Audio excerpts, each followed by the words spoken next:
Could have dealt with this yesterday, man. Courage, desire, action. Smash the like button. Let me know your thoughts of Newcastle.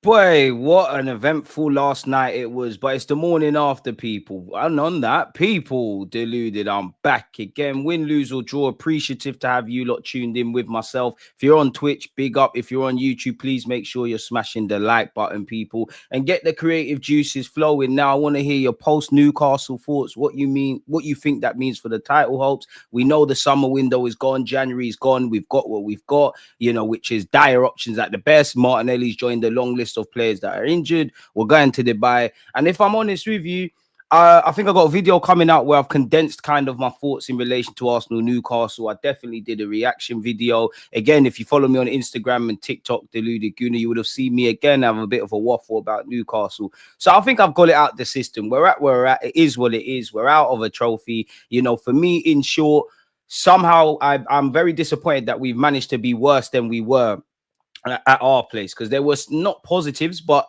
the game could have went either way. Newcastle, everything, they did everything that I wanted to see with Arsenal. And for 180 minutes to not score, you know, to be within touching distance of a chance at Wembley, to win a trophy where, you know, it is what it is in that regards. It's a bitter pill to swallow. Best of luck to Newcastle. RIP both Christian Atsu and obviously Toyote, his son, was there. And it couldn't have happened for a nicer club. You know, I know Arsenal and Newcastle on social media, they've got their little shenanigans, but you know, they've come a long way from the days of Mike Ashley. They got an owner they believe in, one that actively wants to invest. Must be nice. They also have a number 14 shirt wearer up front. Must be nice. They've got a great manager in Eddie Howe. And maybe, you know, the wounds that are still fresh after getting to a final in 2 years ago, they could do a thing. For Arsenal, it is what it is. Injuries, disappointment in the last transfer windows, underperforming players, relying on short-term options to be the long-term drivers of this, like Kai Havertz up front. I'm not scapegoating him.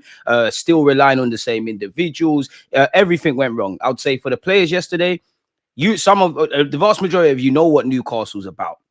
For the foreign boys, when you're signing for Arsenal, signing in the Premier League, I'm pretty sure, you know, you must be shown examples of what St. James's Park is like to get a taste of what the Prem's like. I don't think we was built for that. Some of you have played there numerous times, and even that, it's exacerbated because obviously, you know, it's always a bit of rumblings and always an entertaining game for one reason or another against Newcastle. But you knew what to expect. Added on to that, it's a semi-finals. You're going into the Lions Den. You need to stand up to be counted. I know Raya's made a mistake. It could have very easily been Saliba's, and Gordon could have been on the score sheet. But, you know, again, what I would say with our defenders, 9 times out of 10, them and they have bailed us out, even in the attacking end. So that's the issues, you know. Our attackers, you know, our defenders have bailed out underperforming attackers, but our attackers didn't bail them out yesterday. And individually, it was a mess. Tactically, Eddie Howe has Mikel Arteta's number. We had no, you know, the way they pressed us, the way they set up traps for when we tried to play out from the back, when we went long, we had no answer. The high line was being exploited on the counter attack, and we're kind of fortunate it's 2-0.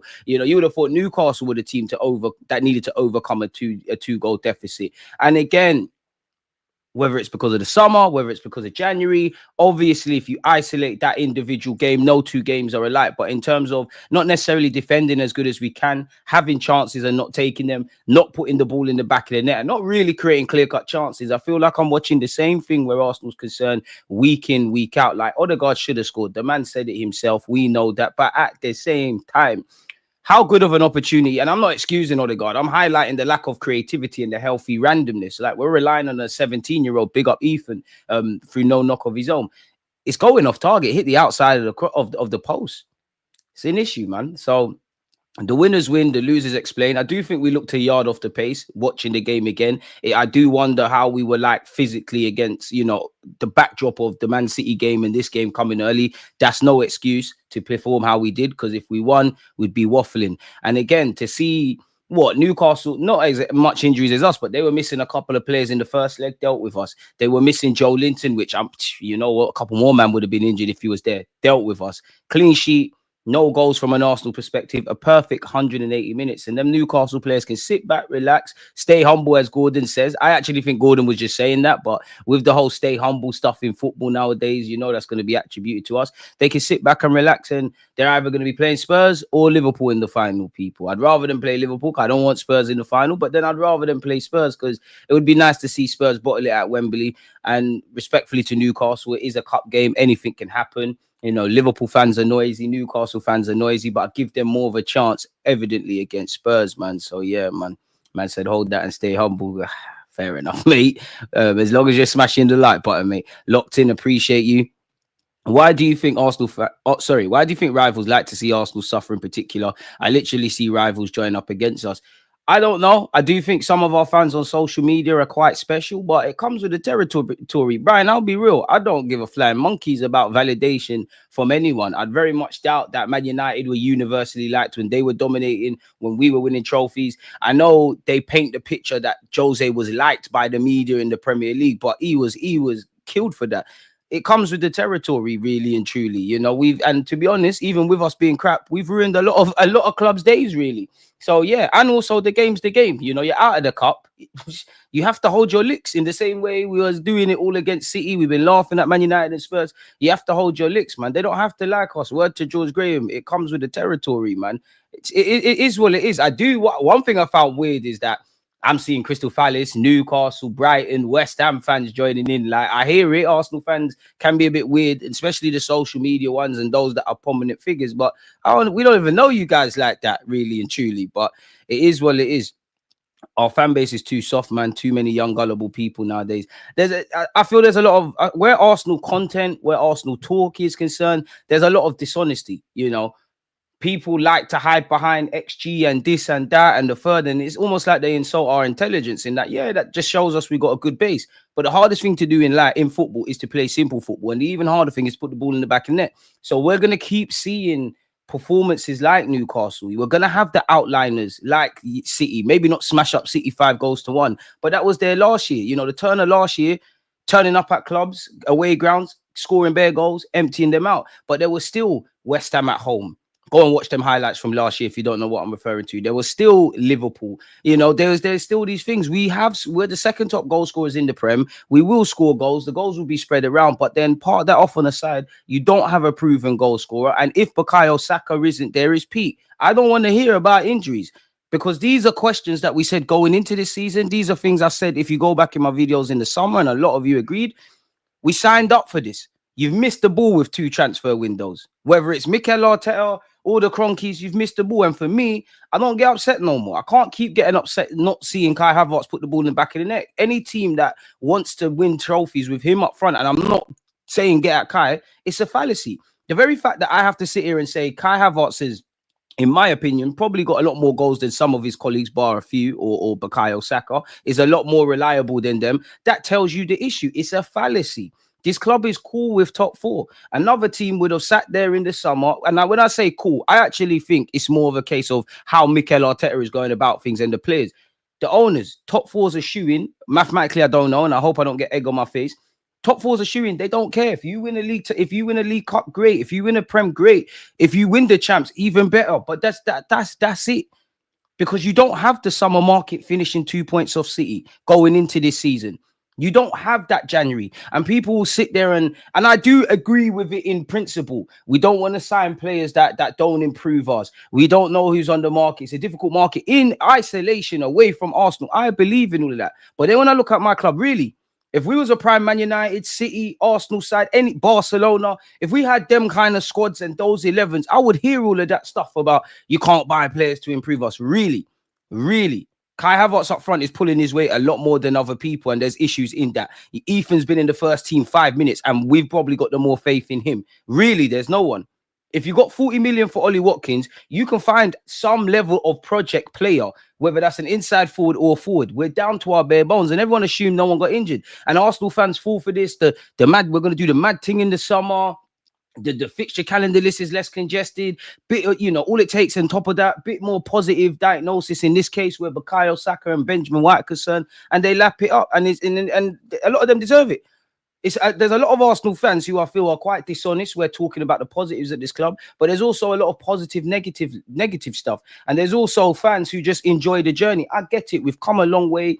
At the end of the day, we're second in the table. I'm not going to make out we're mad rubbish and all of that because that's not true. But we're not realizing our potential. Mikel Arteta is not getting over the line. The Cronkies don't care. The players, the majority of them, are not really on this. We've got enough if we want to be a team that on paper gets to a semi-finals in a League Cup, doesn't necessarily bring it home, doesn't necessarily get embarrassed in the champs, doesn't necessarily win it. Part of the talking points in relation to the Premier League, doesn't necessarily get it. If you want to get over the line, it's a very different ball game. And again, you don't fumble those two windows. And it's easy for me to say, yeah, I'm an armchair expert. I'm on YouTube. I've never worked for a football club like that or been a sporting director. But you make sure you get a sporting director early. Or if they're joining in the summer, we're hearing some rumblings around that. If you got 40 million for Watkins, you damn right make sure you get a player. In fact, let's cast our mind back to the summer, because for me, I'm very disappointed in January because of the injuries we saw at the point. And I thought, yeah, I know you lot don't want to sign anyone, but you kind of have to now. Smash the like button. And it just, even though you have no expectations, it gets even worse. Look at the summer. I'm happy about Calafiori signing. I'm not going to sit here and make that out. But at the end of the day, your spot has been lost by Calafiori. What's going on? Moreno, you're not talking to Partey or Declan Rice or Martin Odegaard. There's no one to play if Martin Odegaard is injured or provide competition. There's no one that can really do. Ethan's bust on the scene, but in the summer, if Saka got injured, it's peak. Timber's coming back from an ACL injury, probably played a lot more minutes than they would have expected, right? Did not sign a striker. You can tell me about Gyökeres and Sesko and this one and that one until the end of time. Didn't sign a striker, and you didn't sign a left winger. Didn't sign either or.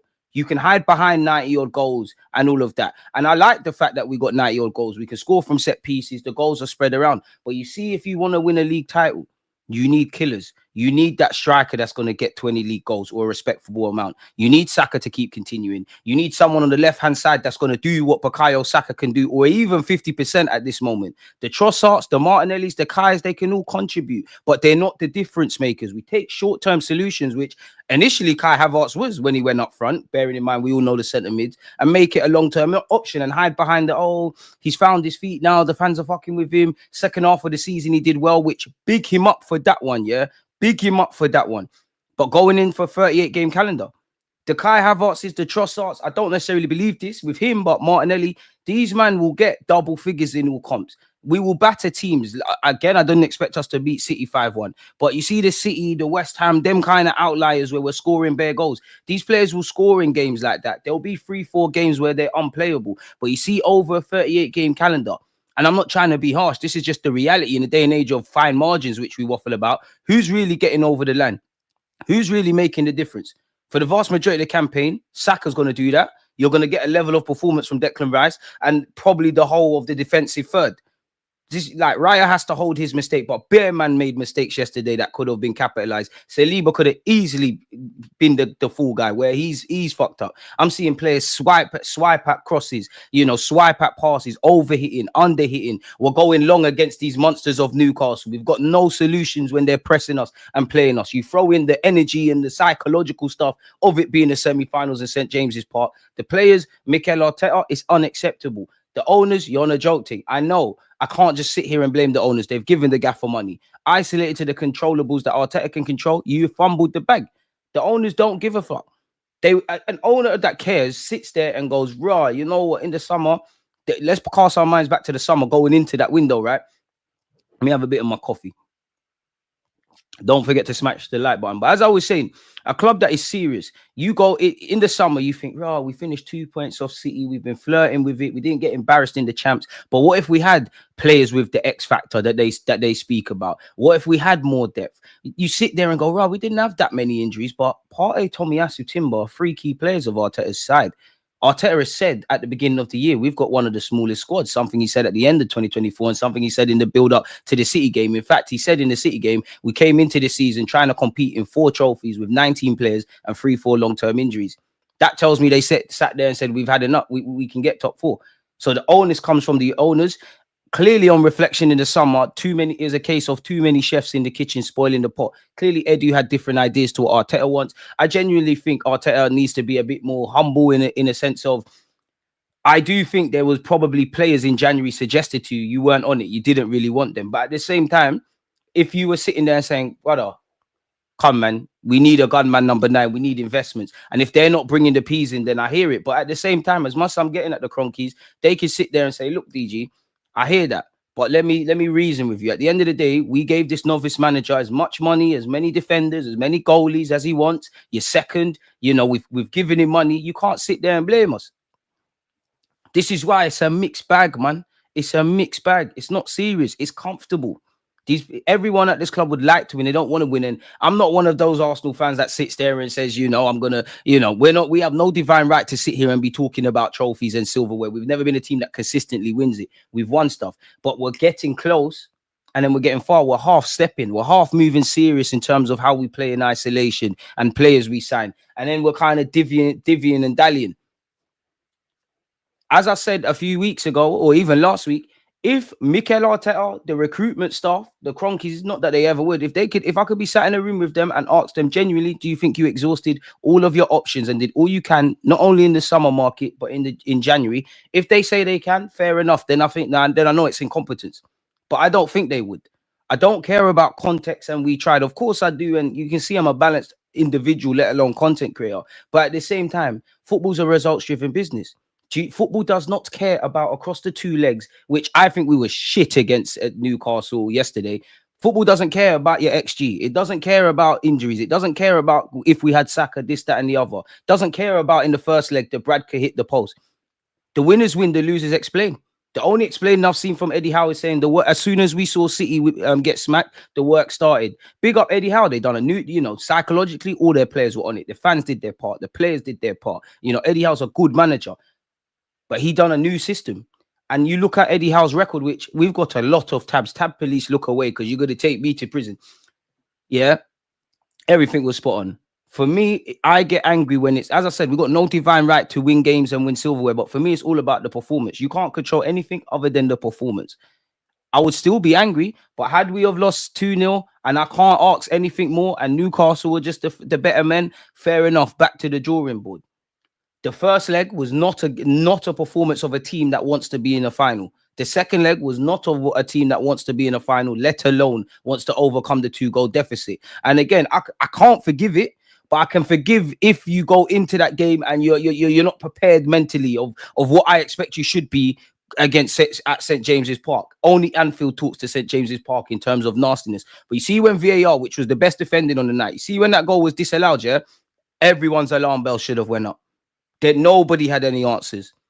By default, Ethan man of the unpopular opinion, I think football's too woke. I don't believe in this man of the match shit when you've lost in it. Ethan, the best player on the park. Immediately. What's going on?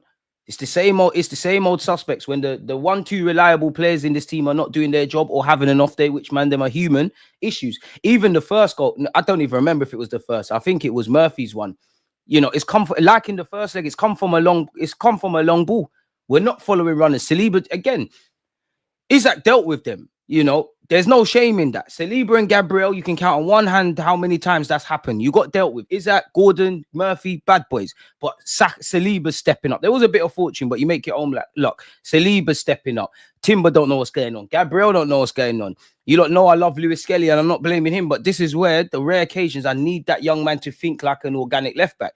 You know, football's proactive. You know, if you remember that whatever goal it was where I think Gordon's popped it around the corner, Isaac is hit the post. Obviously, there's an element of fortune where it's fell into the path of Murphy. But you're told at grassroots level, like if you are Murphy people and you can see Gordon and Isaac some great bit of play, Isaac's had a shot. If you're Murphy, you're told at Sunday league level, expect that ball to fall into a certain sort of area. He's got to get closer. So everybody was moving mad. Listen, I love Martinelli, but it's peak, bro. It's peak for Martinelli. Like, you would the only light at the end of the tunnel is if you go United and play as a wing back. I love Martinelli. You Trossard, Havertz, man, them are squad players, and that's not in a disingenuous way. You man are squad players. We take squad players and short-term fixes and make them long-term solutions, and then we're surprised that we win games. We have some shock results, regardless of if we're negative. We're still within touching distance, but man, them never get over the line. And this is why I can't get mad anymore, because they've told me it's a top 40. From what I'm seeing, it's a top 40. I can't control it. I can go and protest, and you lot kind of about the ownership. I can ask questions of the manager. I can ask questions of the players. You man just want to get top 4, man. That's it. Top 4. We're back in that. The Cronkies have struck gold. As long as Mikel Arteta doesn't get out, and I'm not even saying the guy should go or not. I'm not involved in this. I think there's a lot of positives, but every year the question has to get bigger. As long as you get top 4 and you're not flunking that, it's cool. Merchandise is coming out. Champions League, we're getting rich. Cronky is on a stack notes and act broke thing. And even that, I'm not just going to sit here and blame the ownership, because even though I think that it's very different, but Liverpool fans could have said that about Klopp with FSG, still managed to get it over the line. And I can't blame the Cronkies as to why he finished 2 points off the league last year. A lot of people will look at Aston Villa at home, which shows the naivety of our team in many aspects. I would also look at Aston Villa away. I would also look at Chelsea away last year. I'd also look at Spurs. But I think one thing that is forgotten is West Ham. You can have possession. You can have chances. You've got to put the ball in the back of the net. None of the issues we are talking about today, whether it's depth, whether it's quality if the star players are having an off day, whether it's a striker, whether it's a winger, whatever have you. Fair enough if I'm wrong. Did any of you learn this month?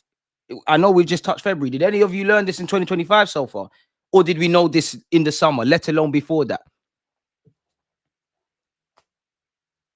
It's a mad thing. So absolutely. And for the Cronkies, I'm not even dissing Arteta, but for the Cronkies, they struck gold. This is a man that might just be able to get you top 4. He's a young manager. Somewhat, I wouldn't say the club is all united, but somewhat all united. We've come a long way to where we are. That's what they care about. For me, though, with all of that, with the controllables, Mikel Arteta, even with this, you've taken us to a point, but you're not arresting your own issues. Now, fair enough. If I was on the ground at London Coley, Arteta might sit me down and say, "Yo, I want a striker. You know, I've been begging for a striker. They're not making it happen." But then again, you look at the summer. None of those players, even with the injuries, forget when everybody is fit. None of those players are in the starting lineup. At a push is Calafiori. Calafiori's been the one that's probably had the most positives. PSG, he's done his thing. I like Calafiori. But you're benched instead of Lewis Skelly, who's been in the team 5 minutes. Moreno, the less said, the better. He's had some good moments per se. But you can't, that's not a difference maker. We needed to come into the season with difference makers. And I know, we all know, any decent football person knows how difficult January is. I know on the best of days, we're not grabbing no Isaac. Smash the like button and subscribe. And all of these ones that we're linked with. But you cannot, you're insulting my intelligence, especially on this platform, where if you want to be positive, if you want to be negative, if you think Arteta is the guy or not the guy, as long as you're articulating your thoughts and you're thinking, I don't care. I always say, I don't tell you what to think, just think. But we're thinkers on this platform. Of course, emotion gets to us, but we're thinkers. But you cannot sit here and tell me that there was no attacker that could have been brought in, whether that's a household name, whether that's a difference maker, whatever have you. Because I must see, bro, this must be the prime Barcelona sides, the Brazil O2 sides. It must be. And it's got to the point where I'm mentally checking out of drawing out players. Kai Havertz, I'm seeing you pull out wide. Nobody's in the box. You're evident. These things are also a reflection of the manager. He's telling them to go long. You're going long in a dogfight against 6-foot monsters and you're by yourself. Then he's pulling out wide and no one's in the fucking box. And then it's the same old with the usual suspects. Partey and Rice are getting overran. Defenders are having an off day. I don't know if Saliba slept. He was moving like he just, got some, if you know, in that game. Dead. And for me, the most upsetting thing is you can't rock up at St. James's Park with that foolishness. A lot of you have played there. Us, with enough high pressure moments. We all remember the VAR controversy. Newcastle versus anyone's a madness. You might catch them on an off day like Bournemouth where they tuck them in 4-1. It's a mad thing. We're shooting ourselves in the foot.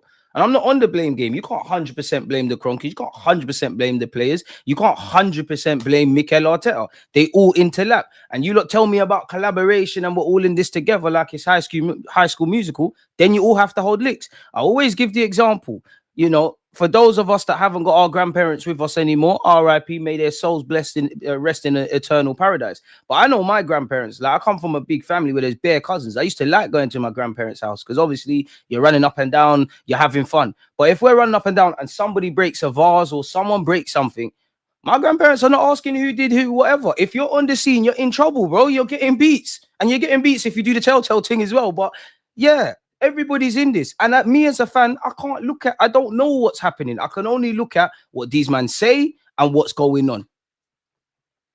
Crazy, man. First you want FFP, then you don't to suit cake and eat it comes to mind. I'm not sure what you mean. I've never waffled personally about FFP and PSR and all of that kind of crap. And for me, I don't really care about how much we spent. But in the last 2-3 years, brother, we're not maximizing what we're doing. There's no need for Kai Havertz to be at this football club. I don't mean that in a disingenuous way. Probably been a better signing than all of us would have given him credit for. But could that 65 million have been spent better? Did you need, I like Calafiori, but devil's advocate, did you need another left back? In a day and age where, you know, we're hearing about Zubamendi and we'll get into it. There's talk of being of a hijack and all of that jazz. You know, where you needed in the summer, where you needed difference makers or level raisers, people that, if Partey and Rice are not doing their job, someone else in midfield could get a run of games. On the left-hand side, definitely up front. And that doesn't mean alienating the existing options. You didn't do that. It's squad fillers. And the better squad fillers have come out the academy in Lewis, Skelly and even. If nothing changes, you know. So again, we will have good moments. We'll be good against the top 6. We'll have more positive and negative climates. But you see in May, boy, was letting Cheeto go to United a mistake. I would have loved for him to make it. I wouldn't say a mistake because the club offered him a deal. He didn't want to go. He didn't want to sign. For whatever reason, you want to go to United. Probably if they offered you a better pathway, money, them times there, Ruud van Nistelrooy's there and he's probably chatting to you. Do what you need to do in your career, man. I understand Arteta and recruitment team are looking for players that fit our system and club, but it seems like they have a very short list, few options, and if they don't sign them, problems. And that's the thing. With Mikel Arteta, for me, you don't pivot in the transfer market. I'm sure you probably have. You don't pivot on a football pitch. You die on your sword. Everything you plan for, you're just doing that from minute 0 to 90. And when you do change, bro, you're making changes in the 15th minute, excluding the Ethan one where Nelly got injured. And even with FFP, cool, you want to be self-sustaining. There's no, and I know not every signing works. There's not been enough bang for the bucks. The better signings have been the defenders. And when you look at the whole, and I'm really focusing on the last 3 years because that's when it's become, rebuild's kind of done. We're trying to fight for something. Or the last 2, including now a push. What's going on? And I'm not being harsh because it's edgy. This is the difference. What I rated you under the current permits before, I have to look at everyone harsher. That goes for every player and everyone, Mikel Arteta. All I would say, again, Evra was right about that. You lot hated me for agreeing with Evra, but I'm a man that's not necessarily going to agree with the messenger, but the message is always the next season. Just get a sporting director, do what you need to do with the striker and the depth and the winger front. Make sure the Salibas, Gabriels and Sakas, if they still want to be here, sign new deals. Obviously, Lewis, Skelly and Ethan. And then we just repeat what we're doing, innit, really? I love this football club, but you lot upset me, man. And again, yesterday, so the performance. The minimum, if I supported a team that's 20th or a team that's first, the performance, at least make it difficult. Newcastle did their job. They were on it. We didn't. Going to bed with far too many regrets. To be honest, Kai's a 65 million player and looking at the market, that's about fair for his quality. Top quality is 100+ million and he's way off that as his value shows. I hear that. I'm not involved in that. My thing is, and as I said, I don't think Kai's been a terrible signing. But he's now leading the line by mistake because my man didn't want to make him a striker. And it's easy for me to say, could that 65 million have not been spent better elsewhere? And of course, you could say this around every player. But if we assume that everybody's fit and Arsenal, we name Arsenal's strongest 11, yeah, I'm pretty sure we agree on the majority of things. Couple man and women Arsenal fans, you might differ between the fullbacks at a push. Whether it's Lewis Skelly, Calafiori, Timber, Ben White, at a push, you might see something different. We know it's Saliba, Gabriel. We know it's Raya. For me, and I'm sure you disagree, I know Odegaard's not flavour of the month. Odegaard in the 10, Declan Rice and Partey in the pivot. On the right, obviously Saka. By default, Kai Havertz through the middle, left wing, Trossard, Martinelli. We'll differ on that, but that's where it is. Cool. Yeah. That's the starting 11. Clearly, we need to upgrade this 11. Striker. Havertz, it doesn't mean you're alienated, but you're gone from there. You need a gunman there. I don't want to see you play on the flanks. Kai Havertz in midfield. On occasion throughout a season, we might have to just do it and get away with it. But you're not, unless we wake up and Kai Havertz is a completely different player, you're not talking to Declan Rice in that 8. You're not playing in the 6. If you do sign Zubimendi's a different profile, you're not playing. That 65 million could have been spent better, man. It could have. It could have. And this isn't, again, I'm not getting at Kai. Because as I said at the start, I think you pull your weight a lot more than your other attackers. I think you're limited, but you're a lot more reliable. I think in isolation, I've got a lot more time for you than a lot of other people. But that inlines the problem. It's too romantic. You want to take damaged goods, make them good players, and we'll have romantic moments. But like life, sometimes life is ugly, you know? And right now it's ugly. And for me, we could talk about refs and this and injuries and that. We have not controlled the controllables. Or even if you want to use that as the narrative, you can't tell me we have controlled the controllables. I know this because Mikel Arteta, these players, Eddie, for your time here, Jason Ato, I don't want to get at you because you're a summer intern, and the Cronkies. I would ask, in May, I would love to ask you, do you have any regrets? You have to. Not just into how the season's played out. In the recruitment front, you have to. And if any of them said no, then I know you're dishonest. So you can chase Sesko, Nico, William, that one, this one. I don't mind that in isolation. Again, you want the players that you want, but you need to be able to pivot. We're not Real Madrid. Even Real Madrid have had spanners in the works when they tried to get Mbappe one year, and even young Lenny Euro, he snaked them and went over there. What's going on? It sounds good in isolation. You know, and it's a bit of a cult. It's a bit of a cult. It's dishonesty on YouTube. It's dishonesty with a lot of these journalists. You know, I'm not here to make out everything is 100% bad at Arsenal. I don't necessarily think that. But then there's also that making out everything's rosy. There's always tomorrow. Sport is about winning and losing. Beyond the obvious, it's that there's winners, there's losers. It's about putting your best foot forward. It's about leaving it all out there. And I always get the vibe that there's always tomorrow. I'm not even talking in relation to trophies, even normal games. People want to hide behind, we had possession, we had XG, we had this. You're insulting people that really understand football's intelligence. It's a simple game.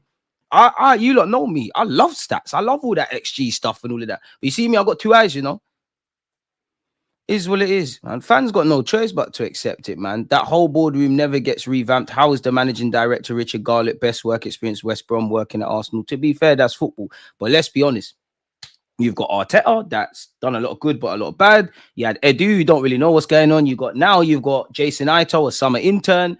You've got the Cronkies who don't really care about that, just want to see the balance sheet. And then they've got their lackeys, the Tim Lewises, the Richard Garlicks, them man, they're like, it is what it is. I do think we fumbled, Arteta and that have fumbled on the transfer market, but then you also get the vibe that at times they've been pushing for certain things and it's not made sense via the balance sheet, not necessarily what we know in football. This is why I say everyone's in it. We have to, it sounds dumb, but we'd have to fluke a trophy. I do think Arteta and the boys want to win. It's more, again, how they want to go against it, but we'd have to fluke a trophy. There's never going to be the demand at this football club to bring silverware. As long as the Champions League's there, the merchandise designers are still bringing out stuff, it's cool. That's why I can't get, what's the point in getting vexed now? Like, I can't control nothing. I could scream, I could shout, I could shake it all about. If there is anything I'm vexed about, it's the performance isolated yesterday. You got fans traveling to Newcastle, assuming they're from London. That's like 4 hours or so. Newcastle's in the middle of nowhere. Big them up. It's a great city. You got that. You got fans abroad, whatever, whether you live in Asia, Africa, whatever. You're waking up at stupid o'clock and you still got to go live your life. Put in a performance for them and forget us, for yourselves. For yourselves. It's you lot that's going to sit there in May and think, what a missed opportunity. Like last year, May. It's you lot. Discipline is a serious pain in life, you know. But it hurts a lot less than the feeling of regret. And there's too many regrets. And we're going to get into it. But again, I'm seeing the same things on the football field. I'm hearing the same rhetoric after games, whether we've won, lost, or drawn. If nothing changes, nothing changes. I don't care about what we're good at anymore. I really don't. I think we're good at a lot of stuff. I think we've got a good foundation. It's now about the next level. What are we bad at? How do we make that good? I don't care about 90-odd goals, set pieces, or defenders, all of this. That is great. Take that. It's now, if we want to get over the line, we got to focus on what we're not good at or what we're not doing. Maybe I ain't got all the answers. I'm not suggesting that. Maybe I'm a madman. Maybe I'm chatting shit anyways, man. Big up T, my guy. Big up the Amsterdam ones, man. Big up you lot, man. You're lucky, boy. A lot of us. Well, I wish I was in Amsterdam, man. I'll be a lot happier, mate. Hyper. You're winning PFA Young Subscriber of the Year, man.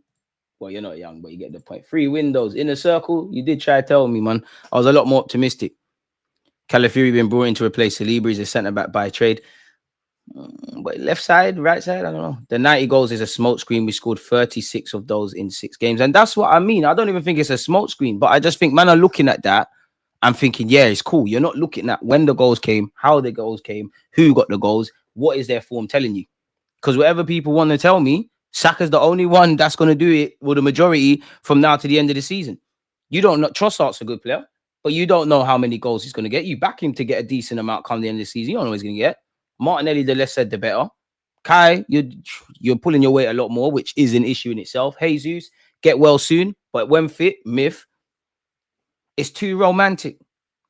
When you, and I don't know how people can't see this. When you remove your emotions, the good, the bad, and you look at it, there's things that are positive, but you can evidently see the negatives that are crippling us.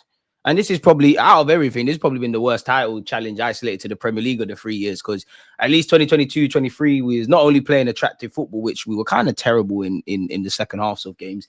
We didn't expect it. Last year, everyone was we were going to fall off. We were good defensively.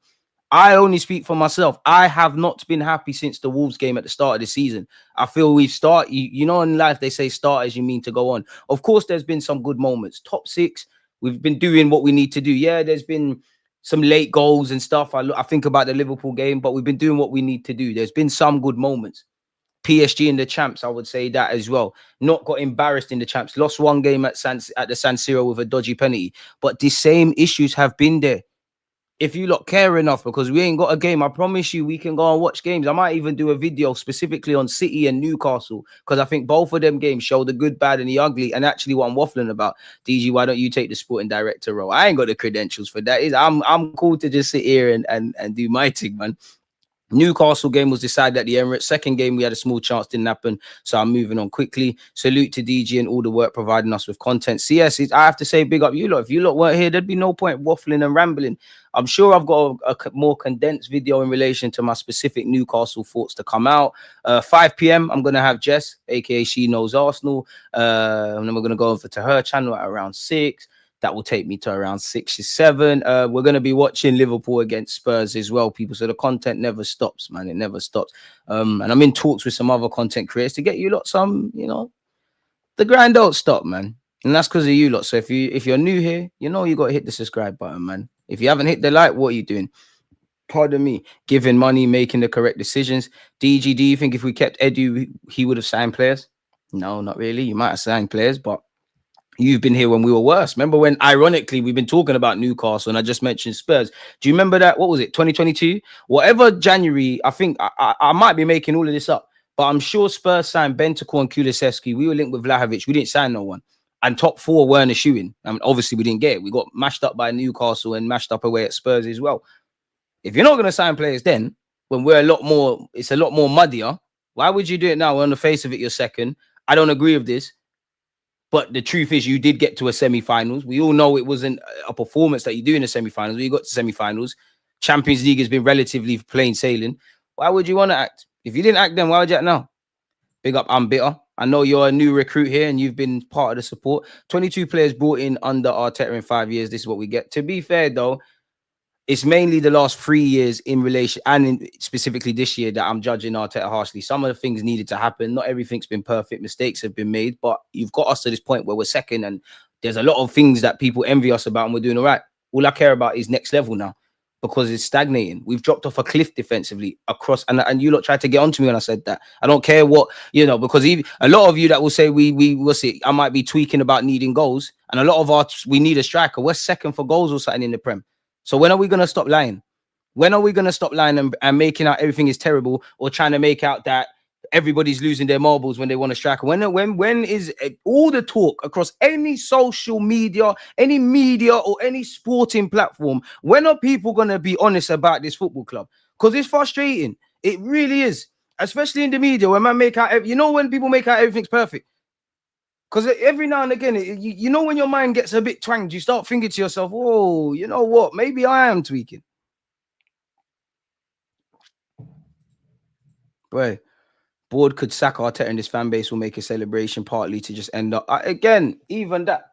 Because if we won the Prem last year, I don't know if I genuinely, and I might be tweaking. Maybe Sesko says in the summer, if we won the league last year, you know what? You're telling me I'm not going to play instead of Kai Havertz, but because you won the league, I want to be there. Nico Williams, yeah, I want to go Barca or stay at Bilbao, but you won the league. Arteta's doing something exciting. We might want to be there. That could have happened. For me, though, I genuinely think if we won the league last year, we're resting on our laurels even more, and we're still in short, probably having the same summer. Because they tell us we're working and we're very proactive with the summer and trying to make things happen. And then you see the summer we had, and things go left. Yeah, it's transfers. Until it's signed, things happen. Pivot. You really mean to tell me that you exhausted all of your options and your planning was that good that it left you with Raheem Sterling, where fans want to do this whole, we will support, whether I rate a player or not. I think every footballer that plays for my football club deserves my level of support. We're hiding behind, or I am, he's a yard man. I don't necessarily believe it, but some of you are saying, you know what, fire in his belly, Chelsea rubbed him out. He's got a point to prove. You saw the video that come out. When have you ever heard a sporting director, or specifically to Arsenal, Edu, say, when a man is signing for the club, to be fair, we didn't plan on making this signing? That tells you that the Sterling thing's rubbed. That's like it being your birthday and someone saying, happy birthday, I don't like you anyways, so I didn't want to be at your party. What's going on? Boy, you can't perform well and not score, in my opinion. The objective of the game is to score more than the other team. So if you don't score by default, you didn't complete your objective. Football's a funny old game. Sometimes you win when you don't deserve to win. I think we got away with one at Villa Park in the Premier League. Sometimes you lose when obviously deserve a bit more. Sometimes you draw when you don't deserve to or you deserve to. And the majority of the season, you get what you deserve, which we signed up for this. You can have the possession, you can have the half chances, and let's be honest, what really, like, we are creating, and we do need to score. And a bagsman would have scored these half chances, but come on, man, are we really creating chances like that? Like at Newcastle last night, really? Look at Odegaard chances, really going off target, which he could have done better. Really, 9 times out of 10 we're watching highlights. It's our defenders, really. And the beautiful thing about football is, if I just say random names, Mikel Arteta, Eddie Howe, Pep Guardiola, Jose Mourinho, insert any other manager's name here. They've all got different philosophies and do things different ways. And what one manager thinks is the most important, the next man thinks is the least important. But you see the beautiful thing about football, so, there's tick-a-tacker and, defensive football, whatever have you. You see the beautiful thing about football, just like what Jerome's saying. Whatever way you shape it, whatever way you wrap it up, you need to keep balls at the back of your net, you need to put them in the back of your opponents. Reality is 666 mil in 5 years is not enough to compete in every competition. Other teams like Spurs, City, Chelsea, United have spent more than us, which tells me spending isn't necessarily the issue. I do think we're underinvested by the Cronkies, but at the same time, self-sufficient model, funds have been made available. We haven't always got enough bang for our buck. This season and next season is a complete write-off. Don't prioritize when you need to, but want to raise the bench when starters ain't all that. Martinelli needs to download a new dribble pack. I love Martinelli, but it's a myth, man. It's a myth. We need about 8 quality players in the summer. Ain't going to happen even on FIFA. Gary, you said it there, man. Arteta will walk if this continues. Got to back him with signings. Whether people rate Arteta or not, if he became available, I'm not saying he would manage Real Madrid, but he wouldn't be short of offers, in my opinion. But at the same time, I'm not saying you're doing this, just in general, because I do think there's some that are dishonest, that it's everything but Mikel Arteta's fault, or he has to take some level of the blame, right? Let's be honest, it's a relationship of convenience. You've done well for our club in terms of the rebuild. You haven't got us over the line where we want to be, but there's been periods at clubs, man get sacked for less than that. Carlo Ancelotti done bare things at Real Madrid, was sacked once, came back doing his thing, man are getting sacked. So it's for a novice manager, you've jumped in, at the deep end. You've dealt with COVID, bust-ups. There's been a lot, to be fair, that forget Arsenal, that he is going to learn as a young manager. So relationship of convenience. And I'm not saying Arteta's like this, but in the back of your head, you know the KPIs. You know that I think, and I question how you're going about it, he wants to win trophies. He's going about it the wrong way, clearly, but I think he wants to win trophies. But in the back of his mind, clearly, as long as I get Champions League, my thing is cool, And subconsciously, I do think the players and Arteta, there's pressure and there's natural pressure that comes with the job. But subconsciously, does that play a part? It's very nice. It's very cozy. That's obvious, DG. It was always just about the money with the Cronkies in charge. Yep. That board is a bunch of old heads who just want to relax and be with their families. They're playing money ball. There ain't even nothing wrong with being old. It's that you lot are not football men. Like, I know people say we got a bunch of accountants and lawyers. I'm pretty sure there's lawyers and accountants, maybe even listening to my stream right now, but they that's their job. They're football people, though. It don't matter if you're a tradesman, whatever, you're a football person. Like, these men are not football people, bro. Like, they're not. DG, watch the blood pressure. Marlo, appreciate that. I mean, my blood pressure can't get. I know I speak with passion because I love the club and everything, but yeah, I wouldn't say it's a that thing, man. Like the last time Arsenal, I genuinely lost my head. When did I say I think I've lost my head? I'd say the Europa League final, you know, which again, no talk around that, innit? Like that's the last time I was like, cool. Arteta said the Cronkies are the hungriest sports people he's ever met, which he has to hold that. But let's be honest, man. But like, come on, man. You're not gonna draw out your man. In your jobs, you're not going to be honest about your manager in a public forum, innit? And if you are, you gotta watch the ears and eyes around you. Like, you're not gonna say the truth. You're not. Smash the likes. I will 100% put it on Cronkies. The buck has to stop with someone. I think it's everyone. What I would say is, and I'm not saying to keep or sack Arteta, if you bring the next manager in, because I'm not quite at the moment where like pitchforks for Arteta. If he left, I don't really care. If I'm honest with you, I can see why he could stay. I think it's a peculiar one. But if you were to get rid of him, and again, I'm not saying this to keep a man. Even if you get whatever manager you want, are they going to be set up for success? I do think a more experienced manager gets us the league last year, which facts, there are sometimes regardless can make things happen. But are they set up to win? Are they set up for sustained success? Because we've seen a couple of different managers here. Who's the owners? And they're not going anywhere anytime soon. You know, it's been 5 years since they've got back into the 5 years. It must have been about 5, or maybe even no. My maths is poor. It's about 7, 8 years now because they became full owners in 2018. The last 3 years, they're really seeing the fruits of their labor. We're back in the Champions League. They have full control. They're cool. Arsenal for them is somewhere like when they're doing their NFL or NBA thing with their rich friends. Oh yeah, I own this club in London. You wanna go pre it? They're smart. They know football fans, and this goes for all clubs, regardless of us screaming and shouting, and we don't care about the club, and we're done. We're still here. We're still here. Certain men are still buying merch, season tickets, all of these things. Like, it's not going anywhere. They don't care, bro. FFP's in it. And to be honest, I do think there is a call from above to kind of look after the balance sheet because we haven't done well in terms of selling. And I think I started to think that around the summer. But I do think it's an excuse. I think it's being briefed. I don't think any normal Arsenal fan is asking for Kylian. We'd love it, but not Kylian Mbappe. We're just asking you to address the areas. There's P's there, bro. The Cronkies are rich. I don't know how you inject your own money, but the Cronkies are rich, not that I'm pocket watching. Some people say I don't want to get into this accounting shit, but there's a positive net spend in the summer. What's going on? You found 40 million. Whether you can sit here and say Watkins is 29, and obviously the bid, whether you bidded for for no reason, you found 40 million. 40 million got found. You found money for Havertz. You found money for Rice. You found some sort of money to put towards Sesko. Whether it's true or not, we hear that you want what you tried with Cunha and you wanted Isaac. These are not. We're definitely not getting Isaac, but these are big ticket items. We'll never know the truth, man. We'll never know. Watching Kai up front just annoys me now because I know he's not going to make something happen when everyone else is down. Kai only thrives when we're 2-3 up. And even that with Kai, why am I making him the guy? I'm not a fan of scapegoating Kai or making it all about Kai Havertz because I think Arteta loves lemons, innit? We've drawn enough juice from that lemon. He's in a better run of form he's in a better space, I would say, as an Arsenal player to when he went in. Him, Trossard, Martinelli, they're not bad players, but you man are the bench guys.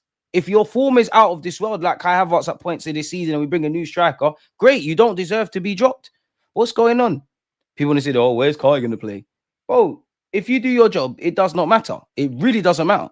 If every fullback is fit now, Lewis Skelly's not necessarily out of the team.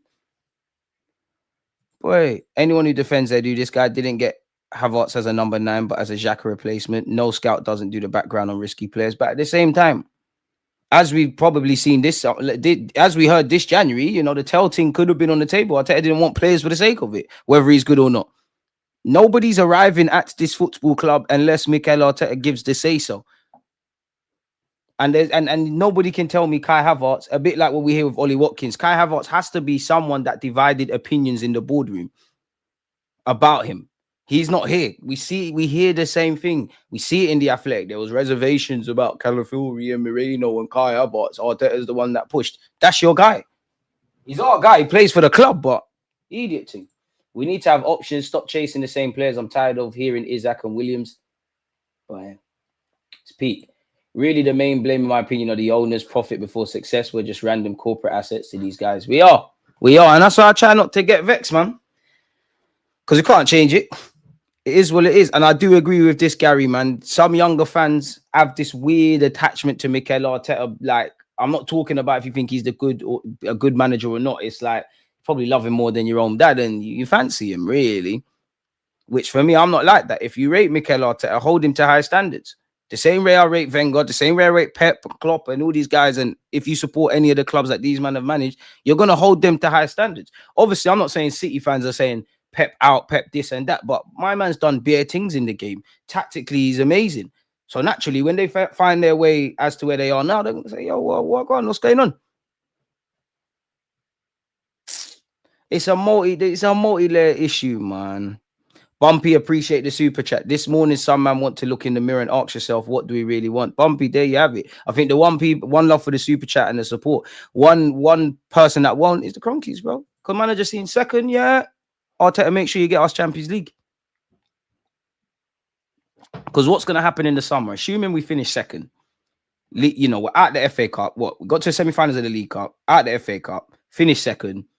Let's just say you get past the last 16 in the Champions League and you get to the other round, and that's where it stops when we play Real Madrid. Context FC, and I'm not necessarily against it. Context FC comes out. People are going to be dishonest and say, it's not even dishonesty, but they're going to manipulate and say, oh, well, we did get to a semi-finals. There was injuries. If we look after the squad, boom, boom, boom, Champions League, you played Real Madrid or something, it is what it is. Premier League, we had injuries. As long as it's not too embarrassing, man, I'm going to keep ticking. Word, Isaac and Williams is like being obsessed over a girl. She said no, next gal, move on. Amen. Yes, DG, we could only fluke a trophy from here. Do people really believe this team is going to win a trophy this year? We've only really had chances at the Cups with Saka fit. And that's why for me, and again, I'm not saying you lot are wrong, but some of you lot were saying, oh, we could win champs. We've got more of a chance in the champs than the Prem.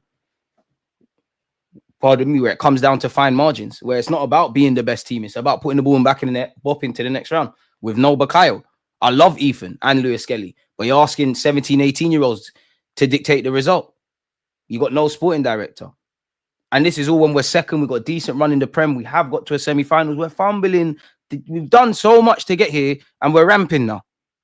And I have to look at it as, this is what you man want above the club. This is what you man want.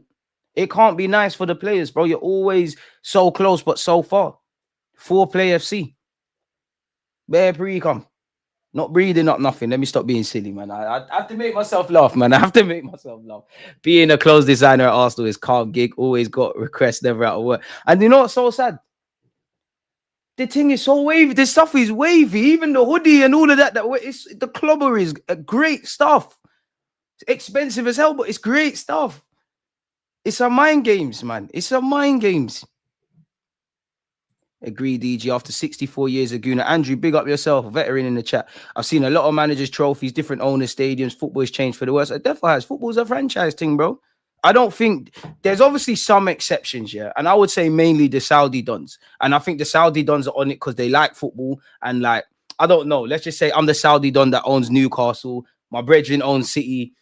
We're chatting shit to each other, innit? Like, all right, watch. I'm gonna do my thing at Newcastle. We're gonna start chucking it to City. We're gonna win a Champions League before you win 2. I think them man there, they are on what it takes. Roman Abramovich is gone. Them man are on it. I would even Todd Burley's going about it a mad way, but I would at least, bro. Chelsea are signing bare players in it. If we had Todd Burley with a little bit of our self-sustaining thing. When the P's are there to sign X, Y, Z, we can keep it moving. But generally, these owners don't care, of football clubs.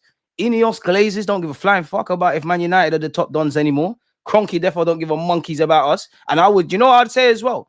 Thank the Lord Arsene Wenger was a visionary, because I saw Newcastle apparently getting a new stadium. I think Everton are getting one. I think Liverpool have had talks around upgrading their team. United, everybody in it is on that. At least David Dean and Arsene Wenger, they saw the angle to get that, because it would be even more of a mess if we were just starting that stadium work now. But yeah, I don't think half of these owners care like that. I don't. You know, I'm not going to act like Klopp has been working with pennies, but he's had to pull off 1-2 miracles, get the first Premier League after 30 years, get them in 2 Champions League finals and pick up all the cups. I think that's in spite of FSG. Even look at Slot, because they done Slot dirty. New manager, the first one through the door after a talismanic figure. We've seen it with Wenger. We've seen it with Ferguson. We'll see it at City with Pep. Is always the one where all the eyes are on. They've shot Slot in the foot. Dead transfer market from a Liverpool perspective. Half-fit Chiesa, 3 key players, deals are running down and still running down. But they'll look at it and say, boy, at the end of the day, he's probably going to win a Prem. Probably could do a double or a treble because they're still in the FA Cup. Well, I hope they overcome Spurs and do what they're doing. And they are going to win the Prem. They're probably sitting there saying, fair enough. And that might be the difference between experience and inexperience to a slight degree, where you look at Arne Slot, where you look at Jurgen Klopp, and where you look at our manager. Crazy. Undisciplined DG, Hebrews 12:11 speaks on that. Let me look at that, because I'm quite a philosophical individual. This is self-inflicted DG. We can't feel sorry for the club. They need to be held accountable. In the summer, you'll start hearing BS like we need to sell before we can buy. Athletic Club is the only club in La Liga expecting Iñaki Williams. All Spanish players are Spanish in the squad. I thought Nico Williams and Iñaki were Spanish. I know they weren't technically born them, but yeah. Edu wanted Muniz, that went to Fulham when Arteta wanted Sesko in the summer. Then in Jan, the board offered Morata. The problem goes past this manager who's also failing. This is it. This is what I said, that too many chefs in the kitchen. Vested interest. And you got Neva as well. Tim Lewis was hired to gatekeep expenditure after the Aubameyang contract was torn. Villa offered us Watkins for 60, but valued him at 40. He is a problem and the reason why Edu left. I can't blame Edu. End of the day, bro, if you're working on Nottingham Forest owner, another one in a positive light. Like when I'm seeing him in the tunnel, bro, it's mad. We are just not equipped for the campaign, and it will show. Didn't know there's more Gunners in Amsterdam. Everyone's Liverpool here. Big up you, man. Big up the Amsterdam ones. Both legs against Newcastle were 2 of the most scared Arsenal performances I've seen since lockdown times. We can't fluke a trophy if we rock up in the final hurdles like that. Crumble City, man. And that's something for Arteta. Like, of course, without context, I can go and look at all of the times you've gone out of trophies. But for you, Arteta, I need to get over the line, bro. Whatever way you do it. Because if I'm harsh, you've been here for a while now. And of course, it's without context. But there's been a bunch of different players, couple different competitions. You've not got over the line since the FA Cup. You've not done it. And that was during COVID, so there weren't even celebrations like that. Can't wait till the summer for real. Sesko, if it's Isaac and Williams, I'd hear it. City aren't even good this season. They aren't a barometer for anything. It's a fluke from City. And to be honest with you, City are old that light life. You know, they've been dining at the top. They've fallen off. They'll go again. 2023-24 was our best title push so far. 2022-23 was beautiful football, but it was the learning step that in the modern Prem era, that style can't hold 100% of the time. We almost mastered it the next season. Bring me back Mustafi and Kolasinac. Nah, G. I feel like the Cronkies told Arteta when he started he has 800 million to spend on building a team. If you win things, more will be invested. Ideal world, what would you do if you were sporting director? Brother? First thing, I'm trying extremely hard to get Isaac. I know it's not going to happen, but I'm really trying that. If Arteta is the guy, he wants Sesko, we're getting Sesko over the line. Maybe I'm naive. We're getting that over the line. If Zubimendi's your one, we're getting that over the line, and we're making sure we're able to pivot. Because if I was sporting director and Arteta's crying that we didn't get Zubimendi, is this one, do that. And we've heard that we have pivoted. We wanted Raya initially. We did a thing with Ramsdale. Raya became available again. Switch up. I think the Athletic even said we wanted Conde when we got Benjamin White. It's fair to say Benjamin White's doing okay. So what's going on? If you don't score goals, you put pressure on defending more with players not built to defend. We needed to develop more players from the academy. I'm still confused because it really comes down to when the Cronkies won't give money. Why beg for signings when KSC won't give the money? But they have given the P's though, man. If Josh Kroenke started to hire and fire some of these boardroom members, I'd hear it. This guy just needs to do his job, bro. Why would you fire someone that, in your mind, not yours or mine or anyone, they're doing their job? Like that's what they're doing. What needs to be done. Stan Kroenke probably calls up every now and again. He probably wakes up every now and again and says, "Right, you know what? I actually own a football club. Let me call Tim Lewis." Tim Lewis is saying, "Yeah, everything's checked. Fair enough. I'm off to do my NBA or NFL or my other business enterprises and all of that jazz." Do you think if Spurs win tonight, the fan base will wake up? If you ain't woken up already, then there's issues. And to be honest, it's irrelevant. For me, it's irrelevant what Spurs do, bro. But they do have a better chance of silverware. But big up Lee. I don't know why you're asking me about next man's blood pressure, though. That's a bit weird. Last game, we switched off the TV. Last night was close for me. I can't remember, you know. I don't think I've switched off the TV in a minute. Maybe like, it's not early 2000s, but like maybe like around like 08, 09 towards 2010, that kind of realm. I definitely have done that. Sports people, yes. Football people, no way. I do think there's Americans that get it, but these lot don't. You need it. Messi would flunk that, bro. Messi would be playing left back. Jonathan David, forget it, man. Forget it. But them things are what you call market opportunity. Arteta is still persisting with Odegaard in the 10. He's not a 10, and he's setting up his captain for failure. You don't platform Bernardo like he's Kevin De Bruyne, but Arteta refuses to see it. I'll be honest, Odegaard, you just need to man up a bit now, man. Come on, bro. I don't know what's going on. I don't know if it's family stuff with the kid. What's going on, bro? Everybody's got a lot more to give. Exactly, but they'll say Arteta hasn't been back. Not the Cronkies' biggest fans, but he's had more control over transfers than Emery ever did. It's a myth. You can't 100% say Arteta is blameless. And for me, especially if you rate him, man. Odegaard, Timber, Marino.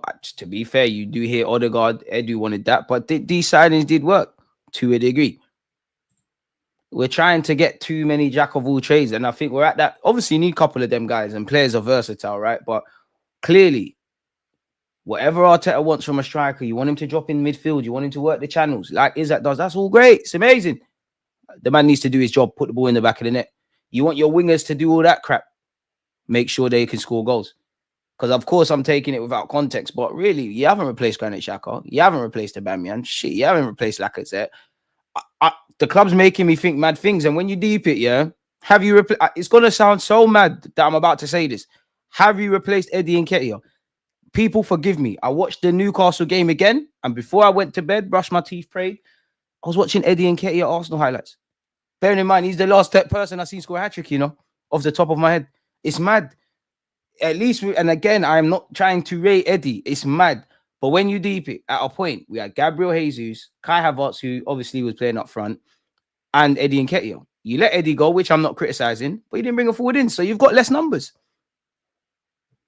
And to be fair, Arteta, I think you fumbled in the summer. I think you've been very frustrated in January. This is where I think everyone has to. It's like the players. There's some players in this squad that have done a lot better throughout the season, but there's also been games you've been dead. And I'm never going to do the scapegoating thing, man.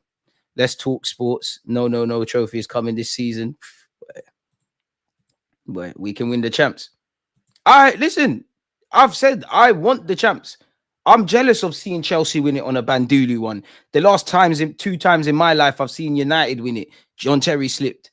Obviously, 1999, and you know what? 1999 Arsenal. We that's the whole reason United have that bloody treble in it. Like we should have, yeah, we could have done our thing. I've seen them win it on a Bandulu. I've seen Liverpool be 3 goals down in the Champions League final and then win. It feels like we won't get that kind of luck there. We'd have to be perfect and it'd have to be our time. But we ain't won a Champions League. And big up Andrew. He said he's been supporting the club 60 plus years. I'm 29. It doesn't matter how old you are as an Arsenal fan. Europe is not nice for Arsenal fans. Like, it's horrible. Nobody wants the champs more than me.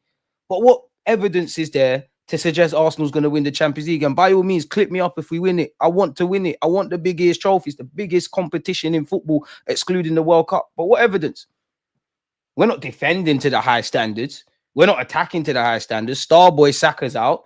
You're asking a lot of Ethan, which I back him for quality, but come on now, let's apply some common sense. There's some big dogs still in that competition. And like against Bayern, I have no doubt that we can compete across 2 legs.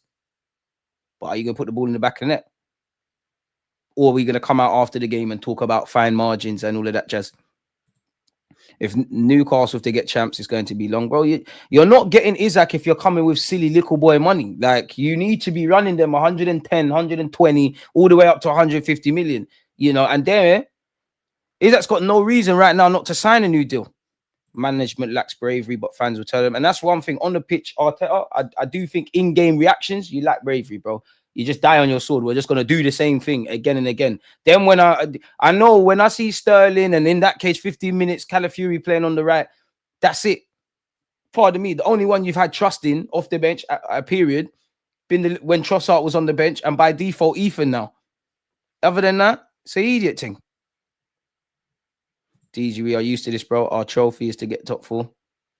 We can be allowed to do any stadium upgrades once we've done a treble 4 in a row and a champs like City. Until then, these man better get it moving if they want to. Bro, money first, bro. Most teams are gonna have to get new stadiums, and it'd be lovely to see Spurs get rid. But honestly, it don't matter what they do, man. Bro, trust me, watching Eddie highlights, insane, bro, insane. But I've seen Eddie turn up. This is the madness I'm going through. This is where the club is taking me. Eddie and Nketiah highlights. And honest to God, I know it's mad, and Crystal Palace fans will probably say take him back. Bro, could Eddie and Nketiah not have brought something? I know people. I don't really believe what I'm saying. Like, it's turning me crazy, man. Shout Eddie. People on TikTok were gassing up Laka the other day. I think it goes further back than Eddie. I don't even rate Laka like that. Laka was a big game player for us, slightly. Mate, Newcastle bent us over in 2 legs. Bayern will smash us. Why for that? But you're right. Club is killing me, man. DJ, I saw Nketiah hat-trick against Sheffield United and getting gas because that is his only GA the whole season. Balogun is better than Nketiah, but Nketiah got to stay an extra season. That's poor management.